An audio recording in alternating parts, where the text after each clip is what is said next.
এদিকে ষষ্ঠ উপজেলা পরিষদ নির্বাচনে প্রথম ধাপে ৮ মে নোয়াখালীর সুবর্ণচর উপজেলায় ভোট গ্রহণ অনুষ্ঠিত হবে।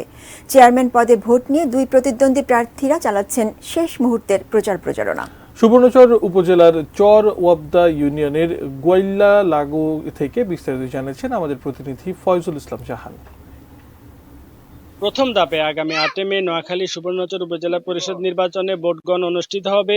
তো এখানে চেয়ারম্যান পদে 2 জন, ভাইস চেয়ারম্যান পদে 4 জন এবং মহিলা ভাইস চেয়ারম্যান পদে 4 জন, মোট 10 জন প্রার্থী প্রতিদ্বন্দ্বিতা করছেন। তো এখন হচ্ছে ভোটের এই প্রচারণার একবারে শেষ মুহূর্ত। আর 4 দিন পরে এখানে ৮ মে ভোট গ্রহণ অনুষ্ঠিত হবে। তো মূলত এখানে যে ভোট নিয়ে যে এই জনগণের মাঝে বা স্থানীয় ভোটারদের মাঝে যে প্রতিক্রিয়াটা আমি দেখেছি, সেটা হচ্ছে যে মূলত চেয়ারম্যান পদের যে প্রতিদ্বন্দ্বিতা, সেখানেই মূলত একটা হাড্ডাহাড্ডি লড়াইয়ের আভাস দেখা দিয়েছে। এখানে চেয়ারম্যান পদে 2 জন প্রার্থী প্রতিদ্বন্দ্বিতা করছেন। একজন হচ্ছেন প্রবীণ রাজনীতিবিদ, জেলা আওয়ামী লীগ সভাপতি ও বর্তমান উপজেলা পরিষদ চেয়ারম্যান অধ্যক্ষ খায়রুল আনাম চৌধুরী সেলিম। পাশাপাশি তার যে মূল প্রতিদ্বন্দ্বী প্রার্থী স্থানীয় সংসদ সদস্য একরামুল করিম চৌধুরীর ছেলে শাবাব চৌধুরী।